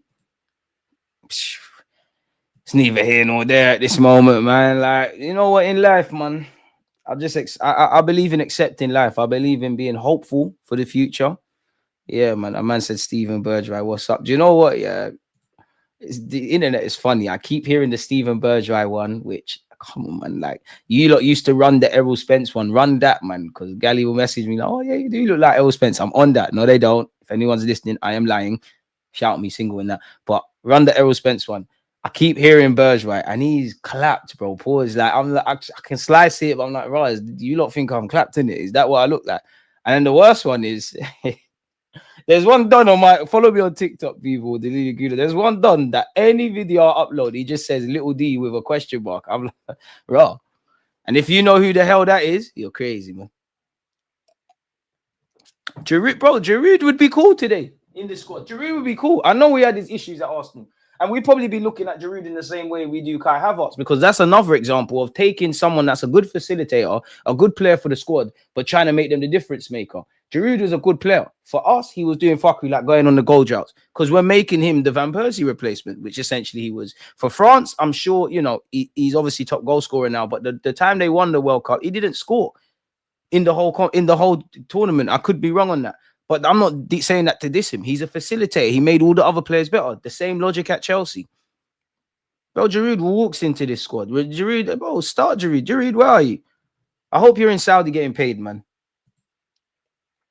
At this point, Wenger, you might as well take up a consultancy role with Talent ID, man.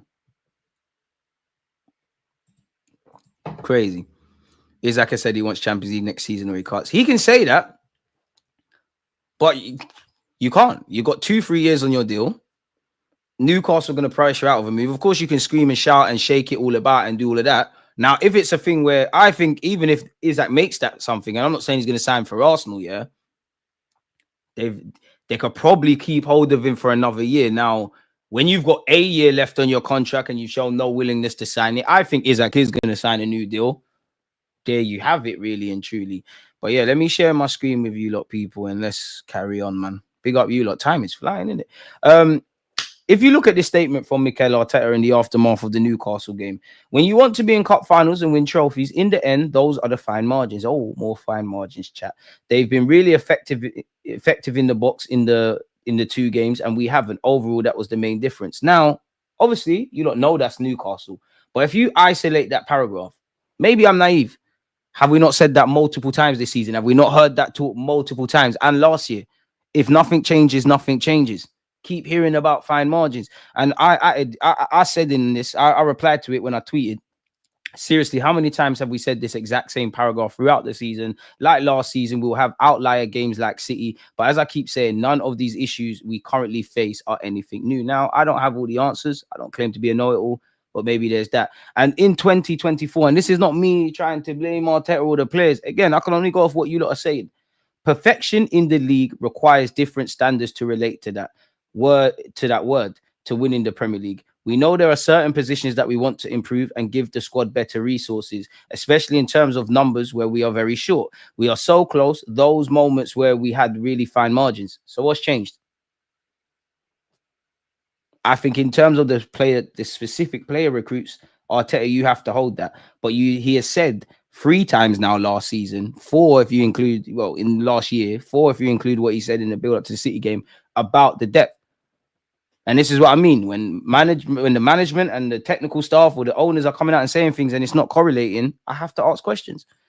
And Arteta, again, a lot of people are going to do you dirty without context. But at the end of the day, for you, Arteta, I do think you're a genius in many ways with how you coach. I do think from purely your footballing, definitely not Newcastle, purely your coaching, I think you're a madman. I think you're a very good coach. But I don't know if you're a good manager, and I don't know about getting over the line. Purely getting over the line. Trophies are not everything. But the stats, they don't tell the truth. They don't lie either. Second place at the moment. We're into the last 16. We went out of the third round at the FA Cup, which they'll say, oh, it's still Man United. Semi-finals of the League Cup. Our journey's done this year. And then again, since 2020, people, but hey, still a long wait. Still a long wait. You still could win a trophy, but it's looking like 2026 at best is the year we win something. 2020-21. We went out the FA Cup in the 4th round, quarterfinals of the EFL, Europa semi-finals, 8th place in the champs. I mean, in the Prem. The next year, 3rd round FA Cup, which, to be fair, FA Cup, we've been embarrassing ourselves since we last won it. Semi-finals, League Cup there, 5th place in the Prem. 2022-23, 4th round 4 in the FA Cup, 3rd round in the League Cup. Europa League round of 16, and we finished 2nd place. Last year, 3rd round of the FA Cup, 4th round of the League Cup, quarterfinals of the champs, 2nd place in the league. And this year, we're out of the FA Cup in the 3rd round, out of the League Cup in the semi-finals, currently in the top 8 in the Champions League phase, and obviously 2nd place. The last 3, forget them 2 years, yeah. The last 3 years, we've been probably positive. These 2 years, including now of late, there's nothing to remember this 20 years from now.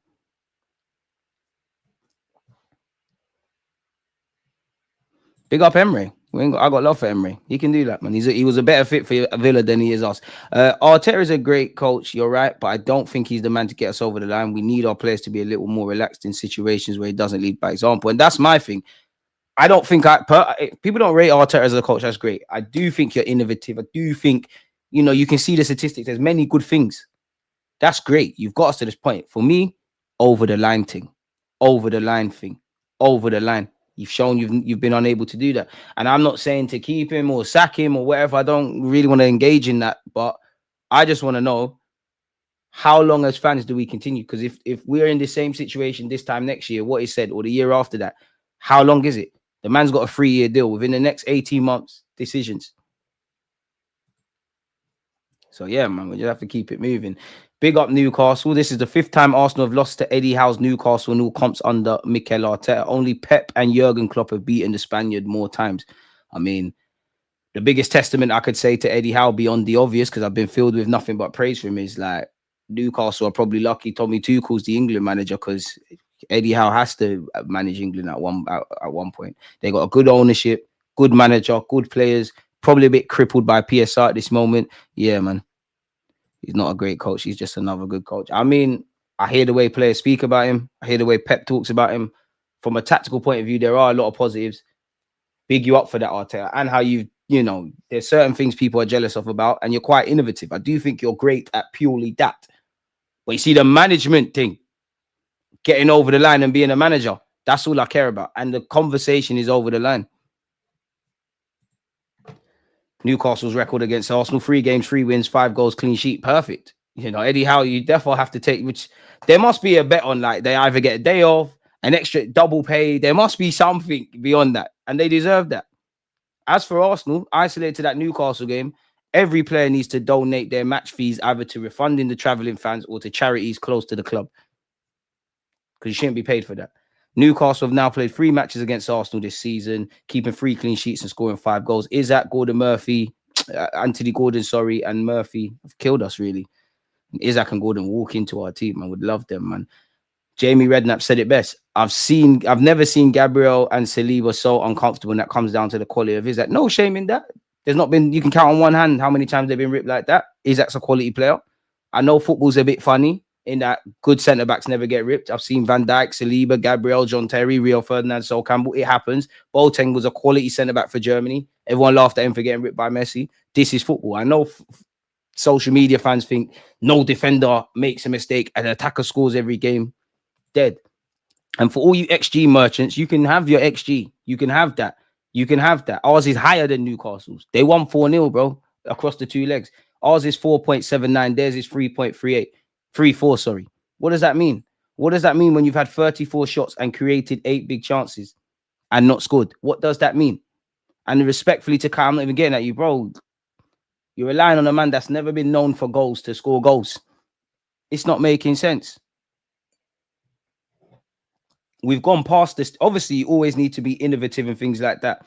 But we've gone past the point as a football club we've gone past the point of a football club to be trying to reinvent the wheel. Sometimes just do what is required, which is signing a forward.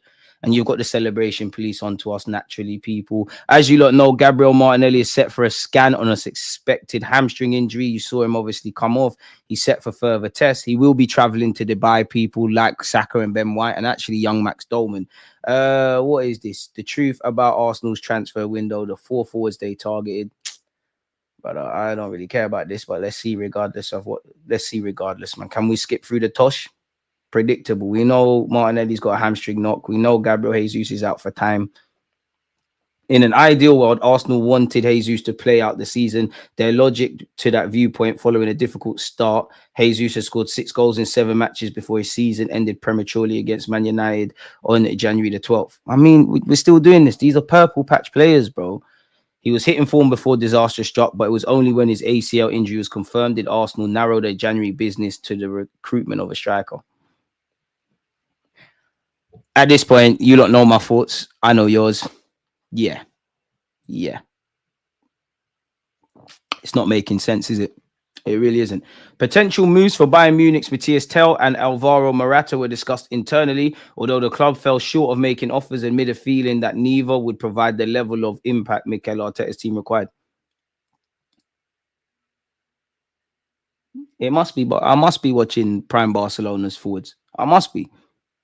We must have the best depth in the world, and everyone's a top-class, world-class quality player. I'm not saying necessarily them two, but there's always this snootiness. Really? Fair enough. Fair enough. If this is the language, if this is either incompetence, naivety, overrating ourselves, or everything, or just damn right stupidity. And even that's 2 players. That's 2 players. Fair enough. So you lot are gonna have to live or die by what you've got or not got in the squad, then, isn't it? Really. Arsenal found that the very best players simply weren't available in January, where prices are traditionally inflated and clubs weren't open to letting their key assets leave. Do you know what I find funny, yeah? Pardon me. You know what I find funny? That's not wrong in isolation. But when these journalists come out and speak in relation to Arsenal, they always make out like Arsenal the only people that know that that's something. Those prohibited conditions aren't exclusive to Arsenal. Fair enough, Sammy Mokbel. Arcs United, Arcs Chelsea. Arsenal could have signed someone for the sake of it to add depth rather than quality. But where is the long-term strategy in that? So where's the long-term strategy in us getting Neto and Sterling? It's the same logic, ironically, that I guess in hindsight they used to make sure something's better than nothing that could have been applied in Jan. It's not making sense. This is why I have to big up you lot, because we're thinkers. We don't always agree, but we're thinkers. We're not going to do the positive, negative stuff. We're not going to do the effing and shouting thing. We're going to scream and F and shout, and we're going to do certain positives, but we're going to look at the whole chessboard. What is going on? This is nonsense. Big up Lewis Skelly and Ethan. They've saved us. And if they weren't here, God, boy, don't know, mate. Don't know. They're no, you know what? Big up Ethan and Lewis Skelly. As you can see, I'm tired of these articles. I'm trying to just get to the bones of it. Talent identification is a concept Arsenal's recruitment team pride themselves on. They've had more hits than misses in recent seasons. If certain players weren't deemed at a high enough level to improve a forward line that scored 91 goals last season, then perhaps frustrated Gooner should have a little more faith. Every metric you can find that makes us look amazing in the final third, you can equally find negative ones. My point being, we're probably not as bad as we're making out. We're definitely not as good as this is making out. You clearly need a striker. The hell is going on? Anyways, people. And all of this goes out the window where you see certain things that went on. We know we tried to bid for Ollie Watkins. The external view of that particular bid that was rejected by Villa was that it smacked of panic heading into the final days of the window. Of course you panicked. You fucking panicked in the summer. However, it's our understanding that Arsenal were offered encouragement during the closing stages of the window that Villa were open to selling Watkins or Duran. Okay. So there weren't no raw, let's try and be cheeky around Watkins. We were offered him.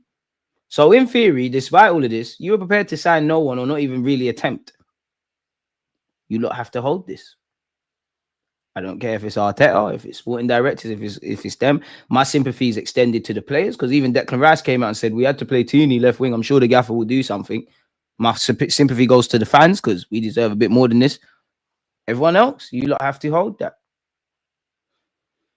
It is what it is. The fact, though, Villa had already lined up a huge offer for Duran from Saudi Arabia, coupled with the realization that the gap in valuations for Watkins was too wide, meant a deal never really got off the ground. Watkins was largely a market opportunity that arose unexpectedly late in the window. It was an opportunity Arsenal chose to move on, but even the size of their offer was shaped by analytics. Watkins' age, attacking stats, defensive output, among other numerical pointers, are all factored in by Arsenal when submitting offers. You reckon? That's nothing exclusive to us. Arsenal are disciplined in that regard. Some supporters will wish they were more impulsive. The glazing's mad. I hear it. You're clearly cool with the club. You don't want to lose your relations and that. So you're gassing it a bit. Big up Jason Ito. I really don't want to hear nothing with that. Apparently, with supporters' desires for a signing, Ito could have easily have made himself an instant hero by sanctioning moves for either Tel or Morata, who would have both given serious consideration to joining Arsenal. Who knows? Perhaps Ito has maneuvered himself out of contention for the full-time role amid the hysteria created by the club's failure to land a forward. But talk to those whose opinions matter at the Emirates. That's a bit snooty. I mean, yeah, I know what you mean, but all our opinions matter. And they'll tell you Ito considered approach has impressed and is one that is aligned with the club's long-term strategy. I don't want to hear about this, brother. I don't want to hear about anything to do with why Raheem Sterling was signed on loan. I'm sorry. I can't do it, people. I know I've got to remain professional. I can't. The Zubamendi thing. Zubamendi, who has a 52 million release clause, looks certain to arrive from Sociedad. There's rumours of a hijack from Real Madrid. As Arsenal prepare for the expected midfield departures of Jorginho and Partey, who are both out of contract in the summer. They will explore a move for a versatile attacker too, with athletic Bilbao winger Nico Williams and Wolves attacker Cunha among the names admired. But the big money will be spent on a new centre forward. It is no secret dream ticket is that given the cost believed to be in excess of 120 million, a successful swoop for the Sweden striker appears implausible. I mean, same names, Isaac, Williams, Cunha now, Zubamendi. Anyone want to bet when we scroll down? And God as my witness, I have not seen this article. We all know it's going to mention Sesko in it. I'll hold my hands up if I'm wrong. But at the very least, Arsenal will explore its validity. Sesko appears to be Arsenal's best chance of landing the centre forward supporters so keenly crave. It's understood the forward has a new contract release clause in his contract that becomes active this summer. His previous buyout price was around 55 million. Assuming it's just Arsenal is the one he wants. Of course, some fans will say they've heard it all before. You understand their reservations, but there's a burgeoning sense at the Emirates that they are gearing up for an unprecedented summer. Only then will we discover the true upshot of Arsenal's January inactivity. I mean, if you know the season, we can be critical about the season and how this plays out. If you do what we're crying for you to do, then fair enough in the summer. But we've heard it all before. Maybe not like that, but we heard this all last summer when we went out against Bayern Munich. Athletic, we needed players with X factor, war chest, and all of that. We've been here. We're at this point. Lip service don't help. It's show and prove now. Acunha's release clause has been revealed. Apparently, he'll be available for 62 million. I think Cunha's a good player. In a day and age where Sesko might cost 55, 65, 75 mil, you know you're not getting Isaac but 120 as a minimum. Zubamendi's costing about 50 odd. We're going to have to sign some goalies and that. We're not finding 62 million to get Cunha. Good player. Clearly a good player. Can play in the 10, on the left, up front. But what does he really solve beyond being a good player? And that's not my necessary thoughts. This is how I think the club are. We know he was subject to speculation by a lot of clubs. Arsenal, Chelsea, Tottenham Hotspur, Aston Villa, Forest are among all of those monitoring him. Yeah, it seems like that's that where that's concerned. And again, you couldn't... January's come back to bite us on the arse. Assuming Martinelli's injury is out for a few weeks, Kai Havertz, Trossard, Sterling, and Ethan. And Ethan's the best out of all of them. And then you're looking at Kai in terms of who's been doing the output. Tells you our problems. We're still linked with... what's this goalie's name? Trundle or whatever his name is of Wigan. It still says us, Preston, Sunderland, Birmingham, United are all looking at him, as well as Everton as well, people. So yeah, it's an absolute madness. Big up my guy Tom. Apparently he's confirmed that Saka will travel to Dubai, and we hear the same around a few players actually. Gordon said to stay humble. I don't think he had a dig at Arsenal. I think he literally is talking about staying humble. What a big game player he is, people. Odegaard has said we'll have to learn the lessons. We had a few good moments in the first half where I could have scored and maybe the game would have been a bit different. Then we let them run a bit too easily a few times. They had a few big moments there. And with the goal, obviously, we're all disappointed and we should have done better. We may be a young squad, but we've all played big games and we've played here many times. So I still think it should have been possible to do better. But now we have to take the lessons and move on. On the trip to Dubai, people, I think it'll be good. It's been a busy schedule. A lot of games are very intense. So it will definitely be good to go away and get the energy high again, come back stronger and push for big things until the end of the season. Last year, I think we came back so strongly afterwards. I think it's good in the middle of the season with so much going on. So we have to go there and make sure we get a good amount of rest and work hard as well. I hear it, Captain, but I lie, bro.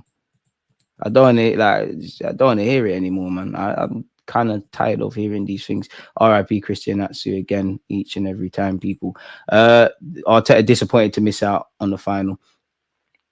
I was very disappointed that we didn't make Wembley and in the manner as well. We had a lot of hope and believe we could generate momentum in the game to be in the tie. In the first half, we had two moments where if we would have scored a goal, probably things would have been different. How many times have we heard that, though? But the ball comes the other way and they scored a goal and then it gets much harder. We needed a goal in that moment. We didn't get another chance. We never got that goal to give us some belief and generate certain expectations and momentum in the team. And then slowly the game started to get away from us. And when we conceded the second goal, it was really tough. They've been much better than us in our boxes. They've been much more efficient in the game at home as well. I think we generated 24 shots. Yeah, you can generate, bro. But man, need to have someone to put the ball in the back of the net. It feels like, man, like, is this anything new? I actually think I have to say sorry to you lot because my content must be boring. I'm saying the same things week in, week out. And a lot of chances, but we didn't manage to score a goal in the two legs. So that tells you the story. Yes, it does. We are really hurting at the moment. We really wanted to take the club to Wembley again, and we put so much into it, and unfortunately we could not deliver that. I think we first need to digest this one because it's a painful one, and tomorrow we'll start to recharge. Nope, I don't want to hear no one feeling sorry for themselves. Get on with it. What has the gaffer said? We've gone over that. Pardon me, Newcastle, obviously a tough opponent. We've definitely gone over the efficiency in the boxes. Martinelli felt something. I think it was his hamstring, and he wasn't comfortable to continue, so we have to have an MRI. Boy, on if tonight's performance was down to the packed schedule. I wouldn't like to say that, especially when we lose a game. Physically, we were tired, and we played so many games. Goes back to the summer. 19 players trying to compete in 4 trophies. Let's not act like this is anything new. But anyways, we played so many games every 3 days. This is the dynamics of what we want to do. We want to be a team that competes in everything. We knew that this was going to be a really high intensity one. I think emotionally as well, it was a really different game that we needed to get there to believe right into the end that we could do it. And before that game got away from us. And yeah, obviously, if you get into a semi-finals and don't go through his peak, big up my guy Riley in the cut as well. Saliba needs to cut his hair. Every time he lets his hair grow, he performs bad. Strong feeling that on top of Ethan and MLS, there might be another kid to come on the scene. Arteta said we need to swallow this one. Pause. It's a tough one, and we had a lot of expectations. We knew the difficulty of the task because of the schedule that we brought from London, but there's nothing we can do now. What we could do was on the pitch a few minutes ago. Now we have to look forward. First of all, I think this was going to be a painful one, and when we're in the bye, recharge, go again because we still have a lot to play for. And the errors are part of football. We've been super consistent. The one time our defenders have let us down recently, been really consistent, and today we gave them hope just by putting the ball to the last line. When we did that, we always look vulnerable because we allowed them to run from the situation, and they're a really dangerous team when they're able to do that, but certainly they don't want to do that. So what can I say? On if you were surprised that Newcastle played a back five, no. And again, yesterday was a great example of a back five doesn't have to be defensive, bro. Like, you can't accuse Newcastle of being defensive. Yeah, they were solid defensively. I just call it competent coaching. But anywho, man. And, you know, Newcastle's Twitter account were trolling Mikel Arteta over the ball. Peak. The game's the game. Eddie Howe revealed that they targeted Gabriel and Saliba. And obviously, we're a compact side. You know, Isaac dragged them across. We've been linked with Lautaro Martinez, people. Arsenal allegedly are ready to break the bank for Lautaro Martinez, with Inter Milan star targeted as the striker of choice for Mikel Arteta. We didn't get Ollie Watkins. We know the injuries. We know the strikers we're linked with. Arsenal are willing to break their transfer record to secure Lautaro Martinez. According to a report in Spain about an Argentine player playing in Italy, moving to an English club. Football's universal, and anything can break news anywhere, but it's not local media. It's not making sense, man. Apparently, they've reported a bombshell that Arsenal are looking to spend 120 million on Martinez. Inter's board know that it'd be difficult to reject a proposal. Didn't he just sign a new deal? Fair enough, though. Arsenal will look to sign Spanish goalkeeper Garcia from Espanyol in the summer. We've heard that before. 16-year-old Jack Porter and the exciting Max Dolman of 15 people is traveling to they are traveling to Dubai, people. Apparently, Arsenal seek special permission. They'll continue their schoolwork as well while they're out there. Big up Jack Porter as well. He has made his debut. You'd imagine when Dolman turns 16, he'll make his debut in the Premier League or in Arsenal in some capacity. And it's a good experience for these young players, man. We're still linked with Isaac. I've got little to no care in the world to discuss Isaac to Arsenal. I'd love the guy, quality player, but come on now. If you scroll all the way down in this article, Newcastle in a strong position contractually. Isaac's current deal runs until 2028, and the club have plans to offer him an extension. If Newcastle qualify for the Champions League, easing their PSR issues, Isaac will surely prove unattainable for anything but the most silly fee. There's no way I could say that word. Even if Newcastle are forced to make a significant sell, Isaac is one asset they would protect above all others. He's their crown jewel. The 25-year-old has gone to another level, one that means Arsenal would have to break the bank, people. He could have been theirs. In 2022, Arsenal also spent January looking for a new centre forward. Isaac was under strong consideration, along with Vlahovic and Dominic Calvert-Lewin. Significant work was undertaken on scoping out a deal for Isaac then 2022. The Sweden international had a release clause at 75 million, but Arsenal ultimately believed they could strike a deal a little bit beneath that. The Athletic also came out and said they didn't believe he was value for money. One man's trash is another man's treasure. Look how that worked out. And that's my point. You know, I'm sure Newcastle fans love Isaac. I'm sure when they saw they signed him for 80 million, there was ooming and ahhing. So it's like, if you're not going to go, obviously we're not going to sign Isaac, but if you were, you need to be coming to Newcastle with serious money. And that goes for all the other strikers. If you're not going to do that, then scout someone who can be that. What we can't do is we tried and we're looking for this special player and whatnot. Anyways, man, we know we decided against doing that either in January or the summer. Despite glowing scouting reports, Isaac has scored just 6 goals in 32 La Liga appearances for Real Sociedad that season. Fair enough, man. It's like we take risks for lesser players. I'm tired of hearing about our financial structure. Not necessarily that this article says anything. We're well aware of it. We keep hearing the same language. But that strategy may point towards Benjamin Sesko, a long-term target for Arsenal. The 21-year-old Slovenian fits that profile. Sesko chose to stay with RB Leipzig this month, but is expected to move this summer. Having followed him for some time, the moment is approaching when Arsenal must decide whether to gamble on his talent. Sesko obviously is not at Isak's level yet, but there are those at Arsenal who believe he could get there. If that happens with another club, Arteta and Arsenal will surely reflect on it as another painful miss, people. So is what it is. Arsenal mailbag, summer transfer budget, Zubamendi plans.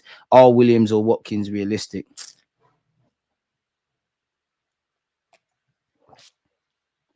Bro, we know Nelson, Kivio, Fabio Vieira, Zini could all go. I'm tired of hearing the powder dry. Zubamendi is certainly a big part of the plans, and that's factored into the strategy this month. As for Sesko, he definitely remains of interest. We also know of Arteta's admiration for Isak, and personally, I wouldn't rule out Ollie Watkins out of contention either. It may be that it becomes more affordable, instant impact deal for a manager who's in a hurry to win. The one I'm less sure about is Williams. There's no doubt Arsenal like him, but with a considerable transfer fee and wage package, I imagine it might require a significant departure to pull that deal off in addition. How much trouble are we in if we lose Kai to injury? Brother, it's peak. Everyone keeps saying we had to sign a striker, so who do you think was available that wouldn't have ruined our plans? This is just a think piece, bro. Like, I don't want to hear this. We know we tried for Morata. Jason Ito, we've gone over that. We know this lad didn't sign for us ultimately for whatever reason. Big up the academy. They're like just wasting everyone's time. I don't care about that. Big up the Athletic, but we're not here for you lot's personal think pieces. Allegedly, we're willing to break the bank for Lautaro Martinez. As said, people, again, you might be looking at what's going on with Gyökeres and Sesko. Apparently, regardless of Harry Kane's future, who's got a release clause, and Paul Merson says he thinks Arsenal will buy him. Bayern are already exploring the market for a future successor. Benjamin Sesko, 21, and Victor Gyökeres, 26, were among the names discussed internally. Both would cost around 70 million euros in transfer fee, but would earn significantly less than Kane. Smash the like button if you haven't. After Kane's release clause for the summer of 2025 expired, obviously they're looking for a successor. So we're not going to be alone, people. Completely off topic, but allegedly the Guardian has said discussions to scrap extra time from the Champions League knockout rounds are taking place within UEFA. This will help reduce the number of minutes played by top clubs, people. And apparently Man United are still being linked with Gyökeres for the summer. Arsenal are preparing a 100 million summer bid. Again, it seems like they're bored. There's only so many times us Arsenal fans and creators are going to talk about Sesko, Isak, Gyökeres.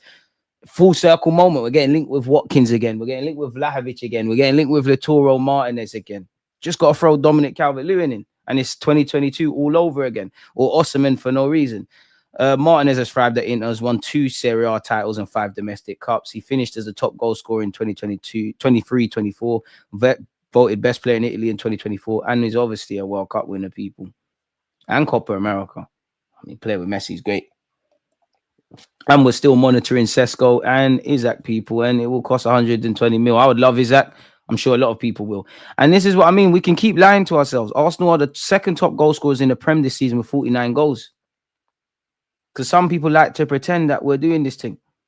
But where you look at Kai Havertz, he's done well. He's got 15 goals. He's pulling his weight a lot more than others, people. But the German is just joint 12th top goal scorer in the Prem with 9, level with Liam Delap.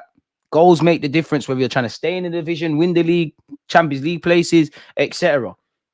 We clearly need a difference maker or makers. People that are going to turn defeats into draws into victories, more points on the board, taking us to the next level. And you lot are not stupid. You know what I'm talking about. Arsenal suffer new setback after Newcastle defeat as Martin Zubamendi transfer hijack threat approaches or emerges. You can tell me we want to sign him as much as we want. Where you look at Nico Williams, Sesko, Zubamendi, everybody's fighting for these players, bro. And until I see a man hold a shirt or I see it's confirmed that he's signing for the summer, who cares? Apparently, Real Madrid are spinning the block. I mean, I'm pessimistic on signings until they actually sign for our club anyways. And Zubamendi, 1 minute you're going Arsenal, then United, then Bayern Munich, then Real Madrid, then City, then I want to stay at Sociedad.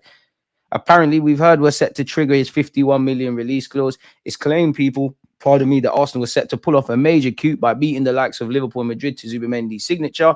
However, no deal has been officially announced, and it appears that a move to the Emirates is far from certain. Spanish journalist Mario Cortagana, who covers Real Madrid for The Athletic, has reported that Zubamendi remains in talks with the La Liga giants, and there are growing conversations over a possible move to the Bernabeu. And we've seen Real Madrid hijack several moves, Tchouaméni and Bellingham. There will always be, well, Zubamendi said there will always be rumors, and now that January is approaching, there will be too. I don't waste energy on outside noise. I'm happy with the way I'm handling it. I'm going to handle it. So, yeah, but what is said in The Athletic? I don't see Zubamendi's name there. I do see Liam Delap, Nico Williams, Sesko. Okay, there's growing conversations behind the scenes for Zubamendi at Real Madrid. Everybody's interested in everyone, man. Don't really care what that is. What Arsenal are now plotting this summer could have serious implications for Wolves and Cunha. A1 clickbait. It's got nothing to do with us, people. Like, I don't think Cunha's a good player, but I don't think he's the one Arsenal are looking at. Once again, Real Madrid allegedly advancing in talks with Zubamendi. Our next 6 games, people: Leicester City away, Man United at home. Sorry, West Ham United at home, Nottingham Forest away, Man United away, Chelsea at home, Fulham at home. Oof. I mean, with the current form, I can't say it's easy. Cesc Fabregas got nothing to do with us beyond being a former player. Apparently, he's wanted by Stuttgart. I don't think he leaves Como anytime soon. I will at 5 p.m. people be here again with Jess. It'll be good because it'll be a chance for me to just shut up, ask questions, and hear her point of view. Damn, is this me? How much this video came out now? It's not supposed to, but yeah, my extended thoughts in relation to the game are there. Do make sure you're following on TikTok. You'll always said make a big song and dance about uploading more, so we're doing that. And support the trenches, people. If you're listening on Spotify, please make sure you're giving a follow. But yeah, man, let's keep it moving. What else have we got? I don't think we really want to hear about Arsenal. I mean, big up on the 21s. What's this? Harry Kane to Arsenal, you know. Is this a chance to stream? Would have been nice to stream West Ham versus Arsenal's on the 21s with you lot. Let's see what this is. Arsenal will buy him. Harry Kane tipped to reject Tottenham and join Gunners with. He ain't doing that. He ain't doing that. Even though he came for our academy, he ain't doing that. We know Harry Kane's got a clause, and it doesn't make sense. If we're human and ahhing about spending spending 60 million on a 29-year-old Ollie Watkins, no matter how good Harry Kane is at 31, probably turning 32, you're not doing that. And that's before we get into the whole Sol Campbell stuff. He's not doing that. But big up them lot for getting creative with what they're doing, innit? Got to be a fool to think that. Bayern regret signing Kane. I need to strike out there. Have to wake up. We need someone to school. We need somebody to school. Kane is a world-class striker. He is, but bro, we're not spending that. That's what I thought. Cesc is a part-timer, part owner. Swear Henry's got something.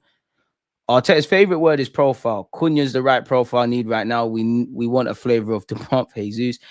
Cesc Fabregas is coming to coach Arsenal next season. The PR continues. Martin as a striker is a shout, but I don't see him leaving Italy. Havertz is 265k. That's not even City's top 5 earners. At this point, Kyle Edwards, Sego Jr., Nathan Butler, Adeji, we're going to have to use them. And I hope a couple of these lads are on the plane to Dubai. Because how are we even going to do training sessions? If Havertz being on 300k is stopping the manager from dropping him, then frankly, sell Havertz. It's enough. We are not getting Zubamendi. Too many men trying to tell me it's a done deal when reports are stating it's basically just an idea we have. Nothing has been decided. Exactly. I'd rather we spend a serious bag on fixing that attack. If Zubamendi is coming, cool. But after that, the rest of the budget should be on the attack. At least 3 players in the door.